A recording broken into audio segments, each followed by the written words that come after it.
mais tem fácil espaço. hoje em dia de empreender, né?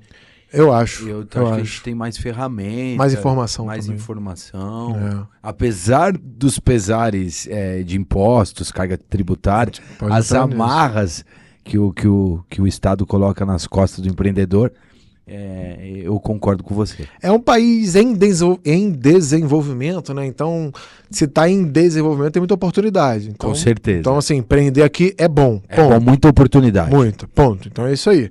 Então, assim, se eu tiver que marcar é bom ou ruim, eu diria bom. Tem problema? Pra caramba, a gente pode discutir isso aqui. E agora falando do paizão, seu Divino Batista. Divino, o nome do cara é divino. O cara é divino. Ele me ensinou a vender, cara, desde cedo. Ele sempre falou que venda era uma forma de desinibir, de destravar, etc. Então ele sempre me ajudou muito com venda. E ele tinha algumas coisas, várias, mas acho que a mais legal é que ele sempre... Eu tive uma situação financeira classe média baixa, nunca me faltou nada, sempre tive uma cama para dormir, uma casa, por mais simples que fosse, geladeira, tinha comida e tal. Tinha aquela questão, né? Final do mês já, queijo de presunto já não tinha que esperar o salário cair.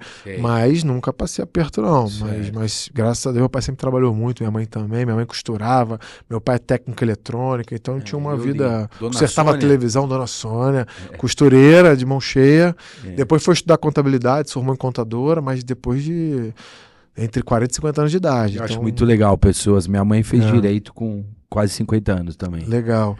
Então, meu pai, mas minha mãe é mais, pra venda, ela costurava, tinha lá o negócio dela, mas o meu pai sempre foi muito mais vendedor, né? Sempre foi um cara de muita orientação. Minha mãe deu o amor de mãe, mas a orientação, assim, de transformar a gente num adulto, às vezes empreendedor, ou resolver as coisas sozinho, ou ser desinibido, ser destravado, ser independente, meu pai. Então meu pai abraçou bem isso e ele tinha uma questão muito legal, que eu adorava ler o Gibi da Mônica, sempre adorei ler, né? A gente já conversou muito sobre isso, eu adoro livros e tal. E meu pai também, sempre peguei meu pai com um livro na mão, então ele é uma inspiração pra mim. E eu adorava ler Gibi da Turma da Mônica. Um abraço aí, Maurício de Souza. Fui levar meu filho pra ver o filme do Chico Bento no cinema também, porra, muito legal o filme. Passa uma mensagem muito bonita. Bacana. E aí eu li a Gibi, e aí eu tinha lá um valor, que na época acho que era R$1,50. Lembra que no alto, assim, tinha um... tinha o preço do... Tinha um preço, um códigozinho de barra, um negócio assim meio branco e preto ali. Sim. E aí meu pai comprava o Gibi, e ele falava, cara, vende esse Gibi amanhã, porque com esse dinheiro a gente compra outro Gibi. Você já leu? Só que eu dava depreciação, aprendi que as coisas usadas depreciam. Então, assim, eu dava uma arriscadinha no preço, comprei R$1,50, botava R$1,20. Que seja, vendia no dia seguinte. Não é que meu pai precisasse desse dinheiro para comprar outro Gibi, não era isso. Para construir o mas cara. Era para eu dar o dinheiro a ele. Ele falou, beleza, agora complementa, a gente compra outro Gibi. Então ele me ensinou a não acumular.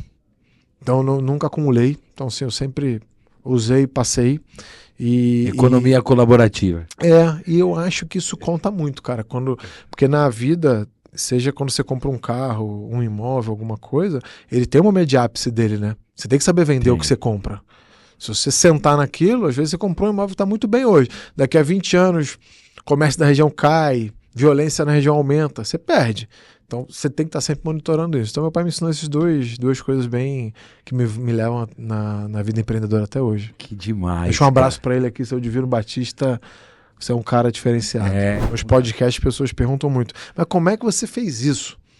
Contratar. Então, a gente primeiro abriu um CNPJ. Eu tive um passo à frente da maioria, que o meu pai, ele depois dos 50 anos de idade, ele empreendeu. Ele abriu um CNPJ na área de manutenção de máquinas e equipamentos eletrônicos, né? Que era a formação dele, ele é técnico eletrônico. Então eu peguei a contadora dele, e aí, você pode abrir um CNPJ. Então, pessoal, eu tinha essa pessoa, mas procura um contador, abre um CNPJ e começa a empreender.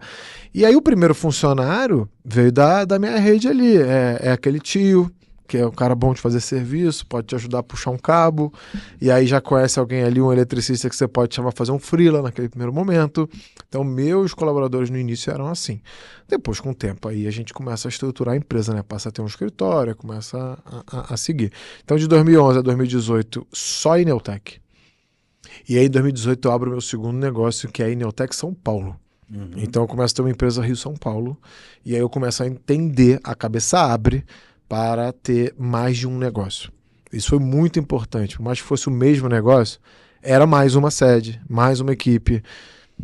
a cultura é diferente. Rio e São Paulo são estados diferentes, né? Por mais que sejam ali, às vezes, complementares ali no empreendedorismo, mas diferentes. Então eu falei, cara, beleza, eu tô com 2 empresas, sei gerir a distância, você começa a aprender a gerir a distância, você quebra alguns paradigmas como olho do dono engorda o boi, você entende que presença não é só estar lá fisicamente. Muito dono de empresa vai pra empresa, se tranca na sala dele e não fala com ninguém, fica o dia inteiro lá.